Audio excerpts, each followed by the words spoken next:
Heavenly Father, we just thank you for coming together in your name. We're looking forward to revelations of more of yourself as we join together in oneness of heart and spirit to seek all of your ways and what you want to reveal to us. Open our minds, Father, that we may receive in Yahusha. Amen. Amen. So we're not talking about necessarily the subject of the wisdom of Solomon at this point, but this is the 11th hour talking about the same subject, meaning that I'm going to discuss the song that I had talked about at the 10th hour the other day. Okay, so this song we were talking about at the beginning of the 10th hour of last week's talk. If you, and I'm doing this to show you something, to show you the difference, to show you, anybody listening, to show you the difference between hearing English words, looking at Hebrew words, and then looking into the Hebrew words. So I've talked about that subject numerous times and brought up different scriptures to elaborate that, and this seemed like a great opportunity to give that some more substance. So this phrase, Hodu la Yahweh ki tov, ki leolam chazdo, that's found as the first verse of Psalms 136. And then the phrase, ki leolam chazdo, which is translated, well, the whole thing is translated, give thanks to Yahweh. That's Hodu is translated, give thanks. Ki tov is translated because good. Well, because he is good, is that's the way we say it in English. Give thanks to Yahweh for he is good. But it doesn't say he is, it just says because, and this word tet vav bet is translated as goodness, but it's also, if you look in the dictionary, it's more than just goodness, it's welfare. Tet is, some people say tet's a snake. Tet's actually, for whatever reason, whatever that mystery is the one letter that's not included in the script of the 10 Commandments, where Elohim's finger wrote on the tables of stone, no letter tet. If the tet's drawn, it's a circle with an X in the middle of it, you could say, well, if you're looking at the top view of a basket, X means that's at the end, or that's full. So that's a full basket from the top view. Not a zero would be like an empty basket, or it's drawn sideways. So like you look at the side of a basket with an X in it. And you can say, well, why would you draw it one way or the other? Well, if you have a pen on a quill that's kind of blobbing the ink, if you try to draw a circle with an X, it fills in, and sometimes it just looks like a smudge. If you had a side view with an X, that's only half the writing, and it would be easier to keep that clean. Even chipping, it would be a hammer and chisel, it would be a lot easier to chip that into stone also. So sometimes the letter shapes, I can easily imagine, were the practicality of the one doing the writing, the scribe. But the idea that tov is a full basket, vav bet, vav is a connector. So you could say, well, a nail, a bridge, a hook, a tent peg, some kind of concept. A road connects two cities. Your throat connects, the mouth to the stomach. Vav could technically be any of those things. If you say, well, vav is man, nowhere in scripture does it ever say that vav is man. It's the number 6, the number of man. And it's like, what does that even mean? Well, the 5th letter, which is the hey, is the feminine suffix. So one curious thing is, why does yod, hey, vav, hey end in a hey if that's the name of the Father? Counterintuitive. It's like, wait a minute, that doesn't work. Why isn't it Yahoo, yod, hey, vav? As a matter of fact, they've recently found I believe it was a piece of lead folded up with scratched words in it at Mount Ebal in Israel at the place that they have basically designated. This is the stone altar where Joshua had the people go up and read the curse. And on Mount Gerizim, they were reading the, I believe that was Gerizim and Abal. Anyway, they were reading the blessings, and then they were shouting them over the people that were down in the valley and the curses. And anyway, it said something about El Yahu, Yod He Vav. Well, the Tetragrammaton is the 4-letter name, Yod He Vav He. Or we could say Aleph He Yod He is also a tetragrammaton. Tetra meaning 4, Greek word tetra, and then grammaton is where we get the word grammar. A grammaton is letters that spell words which make up the language. Grapheme, graphic, is also a Greek base for something that's drawn or written or inscribed. So a vav is the masculine suffix. Doesn't necessarily mean that vav is man, but what's the masculine job as the connector? You know, you get into a physiological role, receiver, feminine, connector, like a nail, like a knife, the penetrator. So the word zakar, Zayin Kaf Resh, that Yod He Vav He in Exodus 3 was said to be the Shem Zakar, the name of memory, to remember, memorial name, ceremonial name, commemorative name, but it's also masculine. The same word zakar means masculine, or knife blade, or the shovel that you stab into the earth to open up the earth and plant the seed. That's the Shem Zakar, tetragrammaton. So then, knowing that, why would these guys on Mount Ebal have Yahoo, a 3-letter name? Could only guess, conjecture. But anyway, the idea that that's the Vav, this connector with Bet. So what's the word Tov mean? Well, if it means good, welfare, benefit, full basket connected to the word Bet means house, but the word Bet also means to be taught, trained, and domesticated to know the protocols, principles, rules, and regulations of the house. Well, whose house? Any house. Do you take your shoes off when you come to the door? Do you spit on the floor, or do you carry a napkin? And I mean, what are the rules of this house?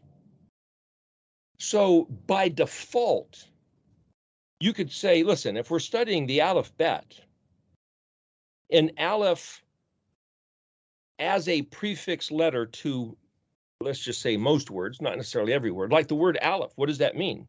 It's spelled Aleph Lamed Pei, phonetically Aleph, E-L-P-H, like elephant. Aloof, Alps, because the Pei and the P and the PH is the same letter, same phonetic. So if you could have something alpine or Aleph, elephant, or aloof, it's up and beyond. Well, if that's the Aleph concept, then this Bet concept is, see, the Bet is a prefix letter, means in, on, with, among, through, against, in the condition of, for the price of. That's with us. That's here in this house, in this trapped environment, universe, cosmos of time and space, physics and mathematics and chemistry. I mean, the rules by which everything plays out is this present betness. Aleph, then, just by looking at, by definition, it's aloof, it's above and beyond, it's before the bet. So to trap one's consciousness into only considering the information contained within the Aleph Bet, means you're not looking at church doctrine. You're not looking at tradition. You're not looking at teachings of the sages or other cultures through time, but you're just looking at what message is contained intrinsically within the alphabet all by itself without pulling in other things. Some people have said to me, hey, listen, if you weren't raised a Christian, would you be seeing the things you think you see or claim to see within the alphabet? It's like, well, I don't know. If the sky wasn't blue, what color should it be? Well, why is it blue? It's like, okay, once you start imagining, you can imagine anything. But the question is, what do we have? I was raised as a Christian, so I have that frame of mind. So I see Yahusha in the alphabet. But Jews are not raised as Christians. Jews are told Yahusha, Jesus, is a scoundrel, a wicked deceiver, and they have ideas of what's happening to him right now in the flames of hell. And it's like, who comes up with this stuff? Well, maybe they saw it in a vision. I don't know. It doesn't matter. The point is, they, because of a predisposition, can't and won't acknowledge Yahusha in the alphabet. So therefore, whoever is has a tolerable mind or heart to listen to this is going to be filtered. You might say the audience will be filtered by the predisposition to say, is this a bunch of Jewish stuff, or is this Christianese? Is this, some trickery? And it's like, you're going to want to slam the door before you even hear.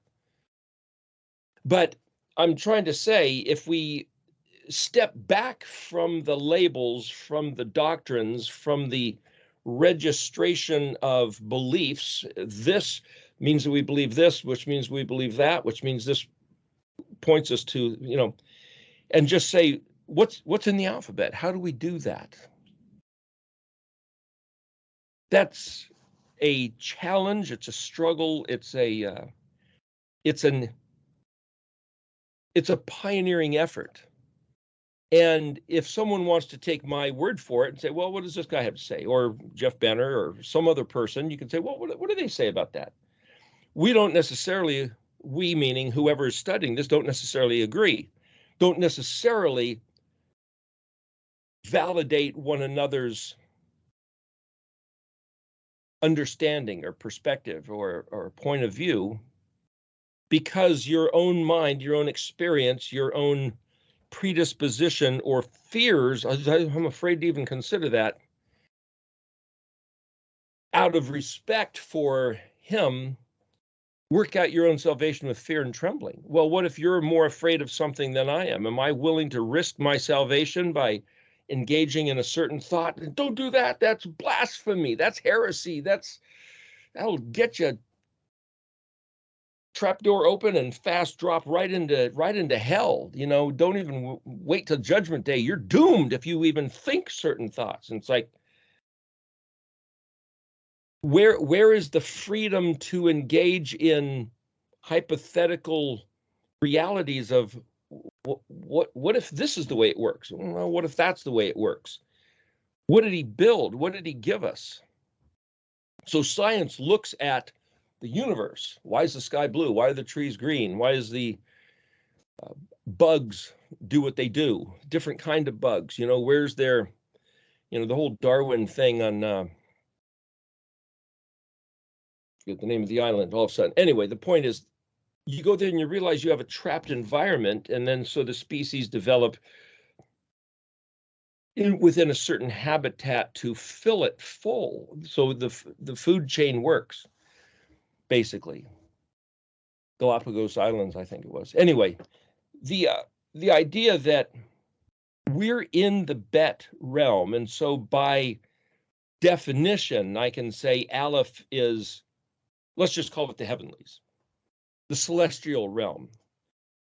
So if Bet is this world, this universe, well, isn't the universe, the stars, outer space, isn't that the Shemayim, isn't that the heavens, isn't that celestial? So then I have to say, is that the Aleph? Is Bet the terra firma of the earth? And it's like, okay, well, who gives these things definition? The definitions in Hebrew, if aleph means ox, well, it does mean ox. It is, if you see an ox, that's an aleph, a bull elephant. The masculine is the bull, the cow is the feminine. So does the aleph have to be masculine? Well, aleph, big, strong, powerful. The aleph shaped like the letter A, like an arrow, heads the archer who pulls out the arrow and determines a target and puts the fletchings to make the arrow fly straight and shoot the arrow. All that I see is wrapped up in this aleph concept. But by definition in the dictionary, aleph also means to be taught, trained, and domesticated, of the house. Well, that's the identical definition with bet. How can aleph be identical with bet if bet means in, on, with, among, through? Those are not the same as aleph. Those are different than aleph. And if it means with, and it also means against, it means contrary. So I've heard somebody, I don't know, it's some esoteric concept that bet was actually the devil. And because tet's not written in the 10 Commandments and it's round and snakes coil round, hey, the tet's the snake. That's the evil letter. It's like, by whose mind? Graphic association of something round and snakes can do coil, so the letter that's drawn around is a snake? Well, if you listen to somebody say, yes, that's what this is.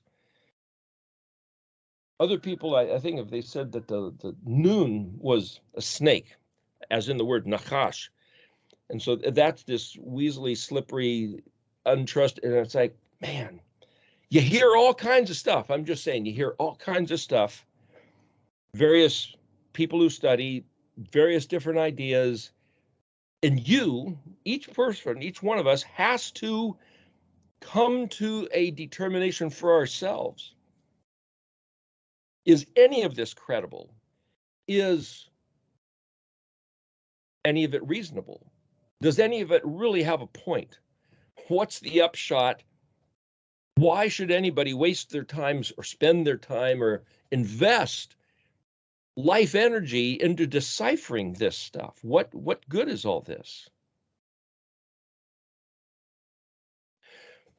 If I could fundamentally say,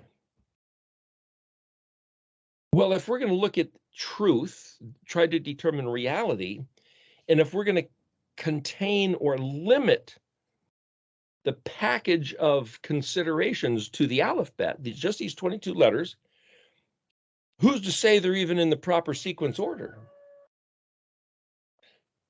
The world's greatest authorities say that, well, it's just an assemblage of symbols that people from a long time ago, far away, brought together in no particular order, and they've evolved through time to find themselves in this order that we call the Semitic alphabet, which then evolved or morphed into Greek, Latin, English, various other, the Semitic language group is what it's referred to. So for me to project or proclaim or to postulate, this was invented, was determined, was crafted by Elohim, Yahweh Zavot, the creator of the universe. This is his artistry. This is his manufacture, the Hebrew alphabet, and the sequence order, and the pictographic essence of each letter. His. Well, somebody else could say, shut up, it is not. You're making that up and you're an idiot. Well, now who are you going to believe? So my point is there's something within the alphabet itself, in the archaic, the paleo, the ancient format, which speaks of itself, which declares its own truth, its own reality. Therefore, I'm not validating it. I'm just pointing at it's validating itself. Well, if this really is the invention, the words, the manufacture, the Hebrew alphabet is if it really was constructed by Yahuwah as a vote, then it's his voice. And if Aleph is not just ox, or to be taught, trained, and domesticated, but if Aleph is used typically in the Hebrew language, Aleph is used as a prefix letter meaning I am or I will. It's self-referential of identity and intent. That's its function. You put bet in front of a word and it means with or in or on or in the condition of, or it might mean against, you know. So when it says that Esau's hand, and also it mentions something about Ishmael's hand would be against his brothers, you could read it. It's just bet yod dalet, bayod, against the hand. It could mean in the hand. So hand in hand. So I choose to see, even though we've been told that Ishmael's hand is against the hand of his brothers, as is Esau against Jacob, it could be describing a symbiotic relationship, like a vav, like bees and flowers. If you want flowers, you got to have bees to do the pollination. If you want fruit and vegetables to grow, they have to pollinate the flowers, or else you ain't going to get no fruit and vegetables. But if you don't like bees and you get rid of the bees, you're not going to have any flowers. But if you get rid of the flowers because you're allergic to the pollen, you're not going to have any bees. You got to have them both. But those bees, they carry a knife with them. Man, if you mess with those guys, they'll stab you. They'll sting you. They got a stinger. Well, that's like Ishmael and Esau were both declared to be by Elohim to be men of war, of power and strength, of violence, you could say. So I choose to see that because Jacob, he had smooth skin, and Esau, his twin brother, was hairy.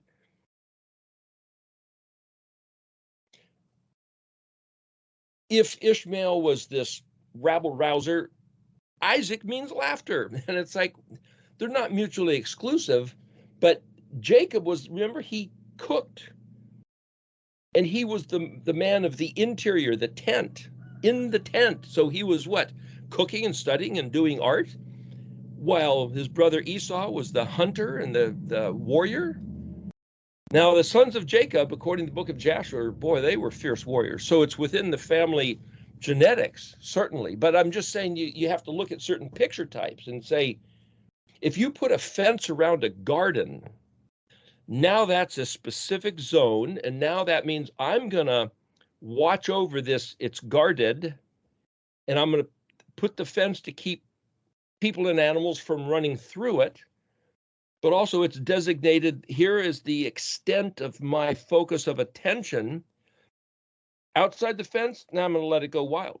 Inside the fence, this is now going to be under my jurisdiction, and only certain things are allowed to grow here. If anything wants to grow wild, behave wild, find your own water outside the fence, but inside the fence, I'm going to water it. I'm going to pull the weeds. I'm going to tend it. I'm going to put up a trellis and make it do what I want it to do. The land of Israel, according to the scripture, was the garden land of the world. And Elohim, Yahuwah, said that basically this was the promised land. This was like the garden, his favorite place that he made lush and vibrantly growing, and he gave it to his people, Israel.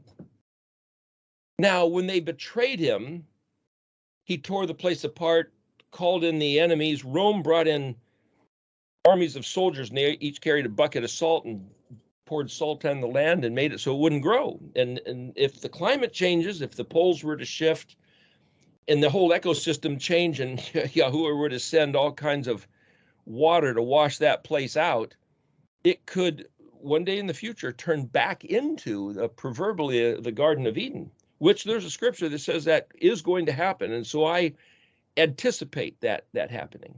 But what I'm saying is that if there's this concept that Yahweh Zavot, the Elohim of Israel, has his eye on this land and on this people.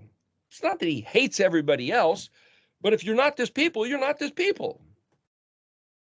If you're not Israel in the land, you could be his people scattered out of the land. Oh, that's part of the curse, part of the punishment. But it's also a place of waiting until the time. Remember when Yahushua was born, it says when the fullness of time had come, his mother, the Virgin Mary character, gave birth to him. Okay, when the fullness of time had come, when the Israelites left Egypt in Exodus, it had been exactly 430 years, I believe, to the day that Elohim had told Abraham that he was going to, they would be sojourners in the land, not theirs, but he'd bring them back to this land. Okay, so timing. Elohim has got things timed. It might correlate to the stars. It might correlate to our behavior. There might be contingencies. If we do certain things, then this timing will happen. And if we do certain other things, then a different timing will happen. And somehow it's all got to be regulated and fit to the calendar, the stars. And once we see how it all fits, we'll go, well, duh, obviously it all makes sense. But we may not see it looking at it, but we might see it in retrospect. So some people have said when Moshe said, show me your glory, and he says, no, you can't see my face, but you'll see my backside. I'll put you in the cleft of the rock, put my hand, I'll pass by, take my hand off, then you'll see that's a metaphor. Some people have said that's a metaphor saying you can't look at Elohim from the front, know what he's going to do. But after he's done it, and he passes by, then you can say, hey, look, it's just like he said, or it's just like everything lined up in the stars and in the history and staging the ages of human history. It's all been very specifically. Okay, so you read a story like he's going to pass by and put him in the rock and put his hand over, and who would have thought that's actually a metaphor? That's a picture of a greater truth of the way things work. You just read it and you think you're reading a story. So to say last week that, and the week before, I believe that everything is a metaphor, a mishli, a proverb, an allegory, that if we knew what we were looking at, we could see the truth. The problem is we don't know what we're looking at. Science can determine certain things according to physics, mathematics, and chemistry, but we don't see the metaphor. Well, so what I'm suggesting is that if we know the alphabet, it's the structure, the indexing, the paradigm of the great metaphor. And if this alphabet was made, John 1:1, in the beginning was the Word. And then the Word, or through the Word, the will, the intention of the Elohim creator projected through this Word, and out comes the physical cosmos, so that everything is a manifestation, a projection, a display of what this Word has in it. So if that's everything in the universe, okay, then in this Hebrew alphabet is everything, or the description, or how does it work? If you take white light that has all the other colors in it, but you can't see the other colors unless you put it through water or a prism, breaks it down into a spectrum. Does white light include infrared and ultraviolet? Does it include wavelengths of frequencies that you can't otherwise see, X-rays, gamma rays? Well, it would take a scientist to tell you the answer to that one. But what I'm saying is that this original Word, if it's the containment of everything that the infinite creator made, anything he wants us to know has to be within this, because then everything that exists is an expression of this. And then we, having human consciousness, can look back through this Word to behold him who gave us the Word to work as this lens by which not only are we its expression made, but then we can look back and say the unfathomable one is fathomable. The incomprehensible one has allowed himself to be comprehended by this Word. The intangible, immaterial, indescribable one becomes apprehensible within the confines of this word. Now, if I take that with a certain confidence of that's his design, if he's the guy that designed this and that's his design, then I can look at the alphabet and say, well, where do I find it? Look at the beginning, because if he also designed the sequence order, then the sequence order has a reason, has a merit, has a value that if we just think A, B, C, D, E, F, G, then we have no clue. So where do you start? Well, start with A, Aleph. Then you go to B. And if his mind, his intention, his identity, and if that's the Aleph, just as a categorization, and Bet is this place, I could say, well, if he makes me as an individual, a human being, my personal essence is also Aleph. Where did I come from? I don't know where we came from. Oh, well, we came born through the womb of our mother, but there are certain people say, well, yeah, but our souls, our nephesh, the real spirit of man pre-existed. Some people say yes, some people say no, whatever. But at least I can identify myself as an Aleph, a self, in a Bet, in a body, in this universe. Gimel. Well, Gimel, camel, if that's a verb, the body isn't static. That rock is a body, is an object, so that's a Bet. But the fact that we have mobility, or even a leaf in the wind, it has mobility, though it's not moving with legs or wings, but the wind, it's designed to be carried. So if Gimel is some kind of a mobility, see, I can start pondering each one of these things. And I can tell you what I thought of. Other people can tell you what they thought of. Other people say, whatever. It's your own pondering. There's value. There's the experience in your own discovery of pondering these letters, which I've spent probably thousands of hours doing, and other people maybe don't even know what I'm talking about. So I'm trying to explain something here that you need to do it for yourself. We can talk about what we each discover and give a little bit of insight guidance. Hey, look over there. I could be on a garden path and say, gosh, you go over there. There's a flower in bloom at a certain time of day. Maybe it's the evening, or the scent. Well, I could try to give you adjectives of the scent, but you got to go there and smell it. So I can describe what I see in here, but you got to go there and let the words enlighten you by themselves. I can say there's a certain, walk around a bend and take 3 steps off to the left, and there's this panoramic view, but you got to go see it. You got to experience delving into this alphabet.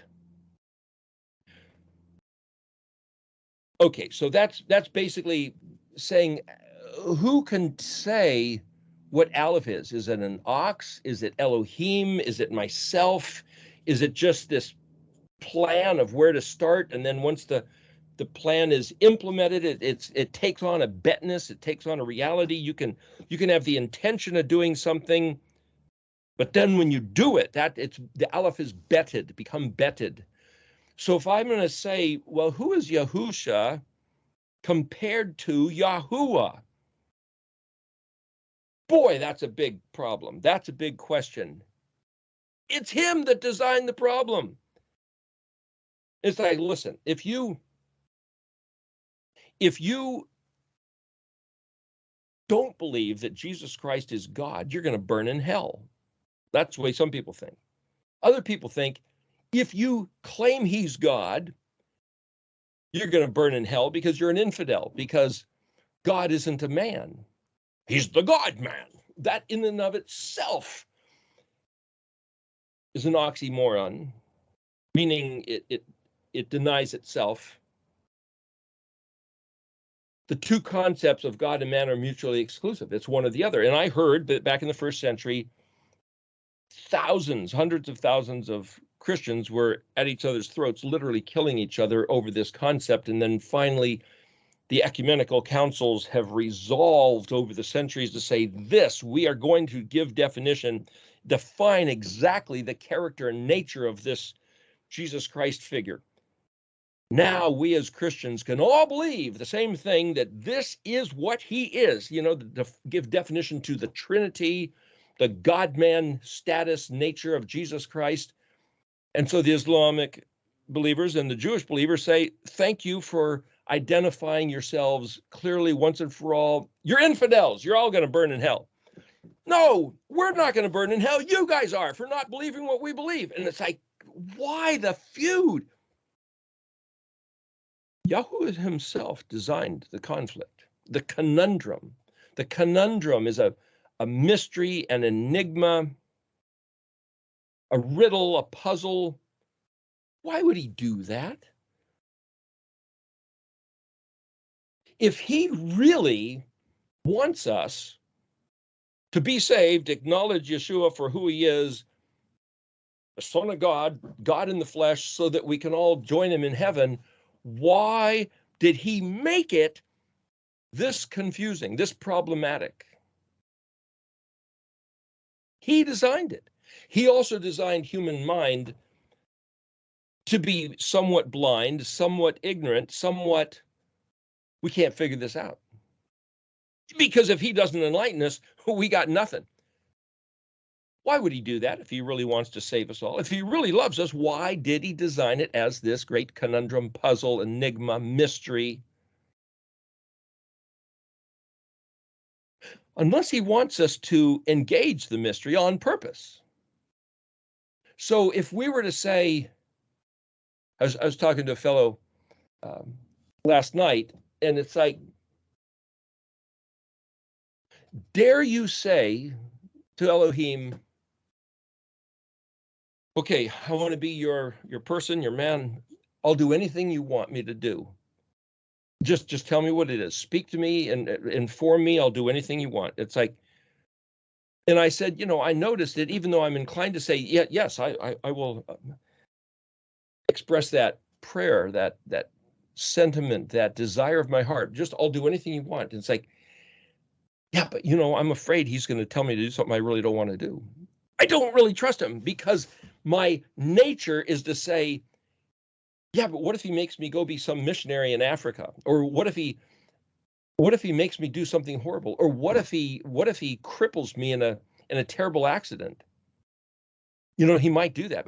I've seen him do that to other people. What if he ruins my life and says, now be happy about it and give me thanks? It's like, come on, he wouldn't do that. Yeah, he would. I know people that's happened to, and it's like, isn't he the blessed controller of all things? Why don't we trust him? Because of his track record. That's why. So we, on the one hand, oh yes, I love you and I want to spend eternity with you, and I want you to be the Lord and King of my life. Come into my heart. I'm just, don't ask me to do anything else, because we just don't trust him. Why don't we trust him? Because of his track record, because of what we see him doing to other people and feel like what he's done to us. And it's like, dang. So in the conversation, I was noticing, it's like, for me then to actually trust him takes a proactive, intentional effort voluntarily on my part, breaking through my humanness, my human resistance, my human mind, my human apprehensions, and say, I'm going to determine to trust him. No matter what he might throw at me, I determined to trust him. So therefore, ask me to do anything and I'll do it. Give me the capability, and see, like, even, oh no, what am I setting myself up for? Don't we trust him? Don't we love him? Don't we think that everything he does is good? Well, in theory.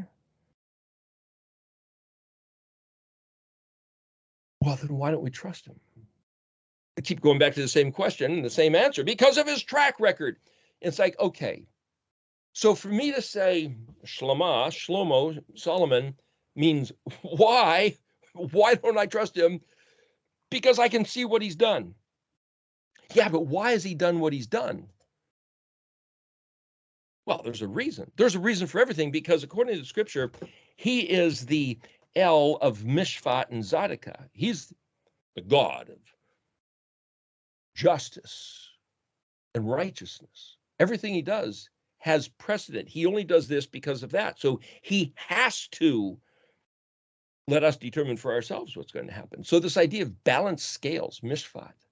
And then he tells us things like, blessed are the merciful, for, that's kaf yod, because they will receive mercy. Well, why doesn't he's the merciful God, why doesn't he just give us mercy? Because Yahweh Elohim is not just the merciful God. Yahweh Elohim says, you be merciful to your fellow humans, perhaps even the animals, and then the balanced scales will tip to give you mercy when you need it. Well, mercy is not what you deserve, it's what you need, because what you deserve is some kind of judgment of a pounding. Mercy is to relieve you of that and give you some benefit.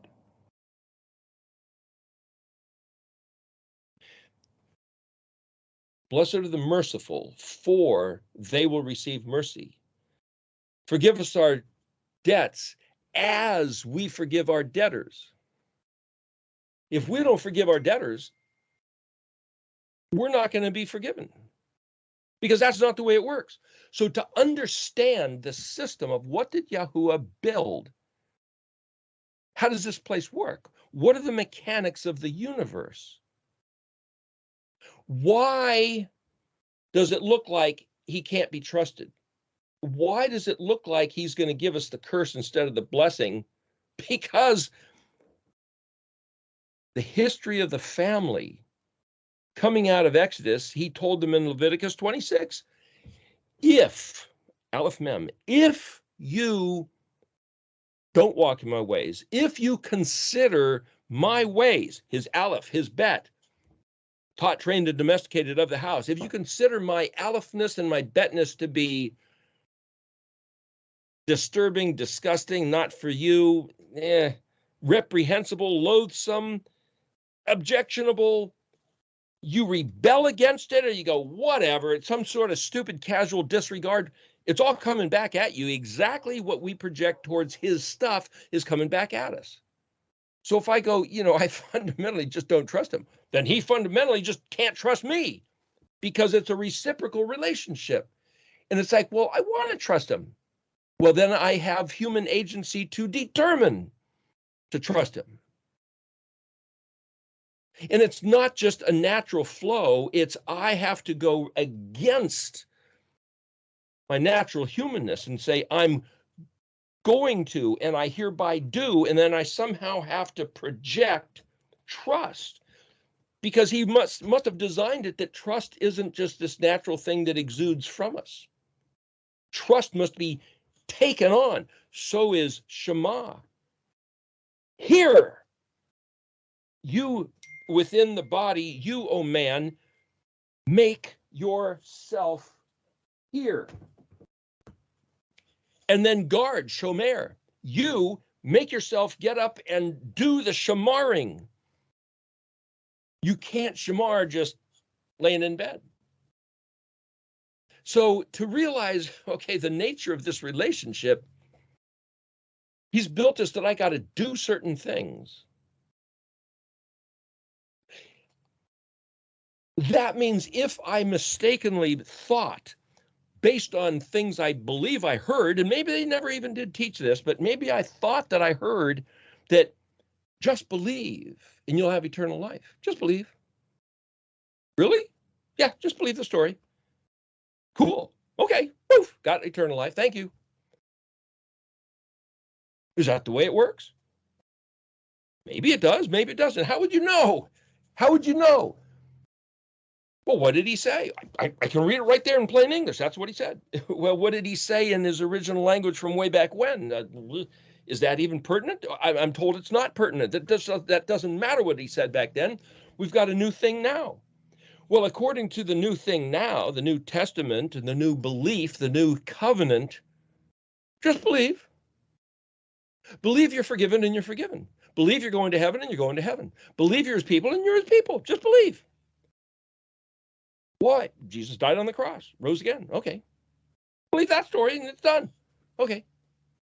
Is that identical to the message given to Israel, whose Elohim named himself Yahuwah Zavot?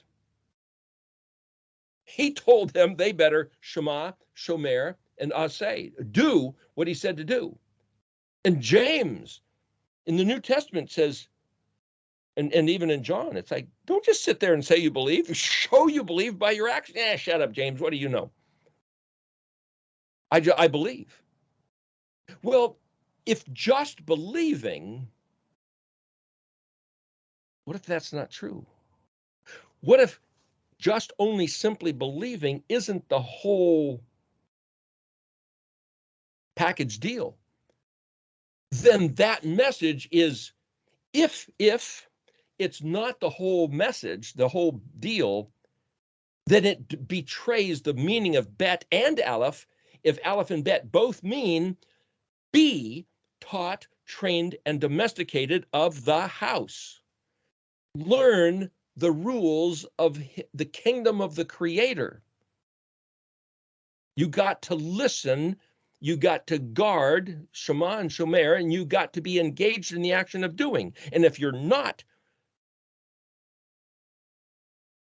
then by definition, you don't believe, and you don't have faith, and you're not faithful, and you might hear the words, "Depart from me, I never knew you." What? Just believe you're not going to hear those words and you won't hear them. Maybe that's not true. Can you imagine how many people believe that they just have to believe? Believe in what? Well, believe in the tradition handed down by the church fathers, the elders, the saints, the ones we trust. Believe the words handed down by the ones we trust, the professors, the priests, the prophets, the pastors, evangelists, apostles. Yeah, but how will we know we can trust them? Don't ask that question, just trust them. Whew, boy, that was close. Yeah, but how do we know we can trust them? There you go again. So my point is, there's got to be something about Yahuwah's most ancient words that he wrote with his own finger, that he spoke from the top of Mount Sinai. There's got to be something about his unique, dynamic relationship between himself and the people he called Israel, his firstborn, his son, Israel. You alone, Israel, have I made myself known. Back then, thousands of years before 2,000 years ago.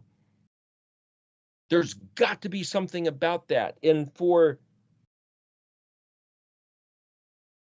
me to even have an interest enough to say, what about that? Why should I have that? We're told that we can't even have faith unless we ask him to give us faith. So is having faith then a gift of the Spirit? Then if you don't have faith, it's like, not my fault, he just didn't give me that. Well, pray that you can have faith then.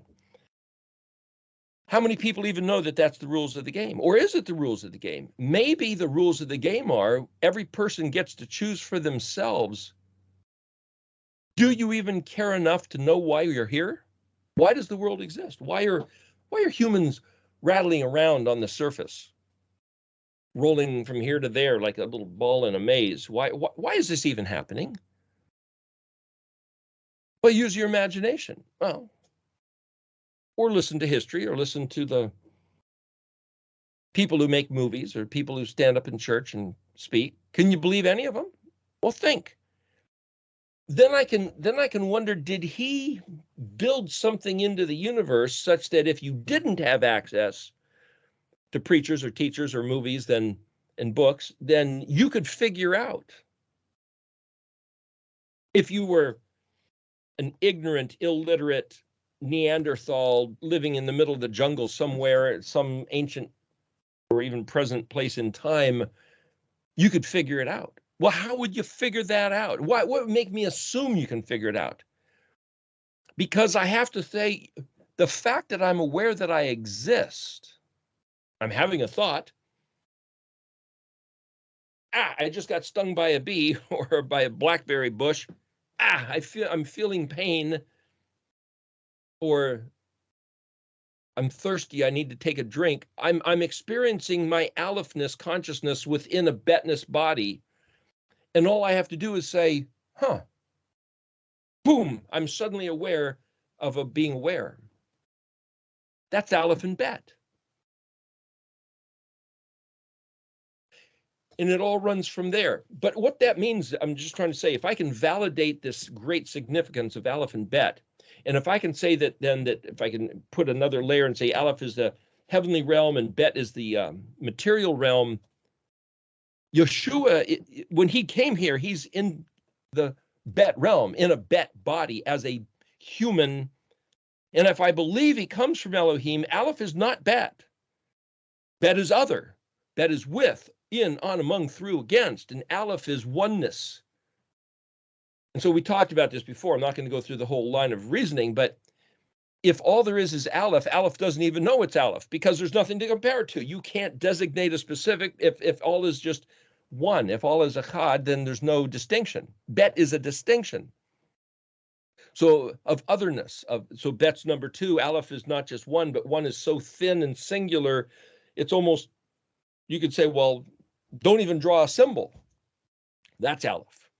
As soon as you draw a symbol, you've designated the symbol from its environment, which speaks of betness. So as soon as you draw an aleph or say aleph, it's actually aleph is now in bet format. Aleph is just all oneness. So for Yeshua to say, my father, he's separating himself. Even if he says, I and my father are echad, or one, he's illustrating the comparison of bet to aleph, like taught, trained, and domesticated of the house, the same definition for both, even though they're both two different, distinct things. So for me to say Jesus Christ is God, Jesus Christ, the Son, is the Father, is a discrepancy.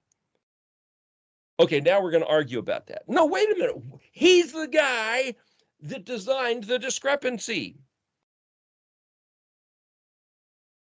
It's not my problem. I'm just engaging the discrepancy as a human, which has to be fair. And if somebody says, you better not even say that or else you're going to. So I was talking to somebody the other day, and there was a congregation called Bet Emet, House of Truth, up in Vancouver, Washington, 20 years ago. And I thought it was rather robust with their belief and their enthusiasm. And I was talking to somebody the other day, and they say, that entire congregation has splintered. They're either turned to Judaism or Christianity. This frame of mind, this thinking that we're talking about, doesn't even exist in any of those people anymore. Why does that happen? Is it possible to be a Jew for Jesus? If you believe in Jesus, you can't be a Jew because being a Jew is mutually exclusive. Well, there must be some intermediate ground. You can be a Messianic Jew, or you could be a Hebrew Christian. And it's like, depending on the definition you give words, those don't work because the other word is mutually exclusive of the other word. A round, flat thing, kind of like the earth, a globular pancake. A conundrum is a riddle where each piece is exclusive of the other unless you know the answer to the riddle. So if we're even engaged in this stuff, even to find it a matter of interest or willing to grab the bull by the horns, grab the wolf by the ears, there's a problem. You can't keep holding on forever. As soon as you turn loose, he's going to bite you. But you can't. It's like, well, how long do you do this before you're in big trouble? Why did he design it that way? So anyway, jumping into the song. The English words, you can listen to these English words and they'll do a certain thing. And then so I said that I would write up every phrase, every word, put it in Hebrew. I sent it to Kurt yesterday. Kurt, I believe you got that. There should be 4 pages. And then I realized, I didn't send you the cover page, just dated 7/23/23 up at the top, which is actually the lyrics. So I sent you that extra so you can put it up in the chat if you want. Anyway, we're almost at the end of the first hour here, but let me just start by saying this. You have opened my heart, Yah, to your voice of Me'olam. So we were talking about what David said in that one shield that I'd written up, the kind of the light blue with the gold letters, that it was Meolam, 4 minutes, Meolam Ve'edolam. So Meolam is the ancient past of eternity, and then Edolam is until future eternity. So there's, to even say there's a voice of Meolam, the voice of Meolam, it's got to be this word of John 1:1. It's got to be Elohim spoke, Yehi Or, Vayehi Or, there in Genesis, the first day of creation. That voice, the most ancient, the most primordial, the most Kuf Dalet Mem Nun, Kadmon, the ancient primordial original. But why should my heart be opened to that? Did I ask him to open it? Perhaps. But what if I don't even recall exactly? By even talking about it, we're now saying, hey, if you want to know about this stuff, go ahead and ask him to open your heart to his primordial voice. You can do that. There's a proverb, I believe it says that if anybody lacks wisdom, let him ask. And with your wisdom, get understanding. And it's like, well, how do you do that? Well, you can ask. Yeshua said, you have not because you ask not. Why didn't they tell us to ask for certain stuff? Gosh.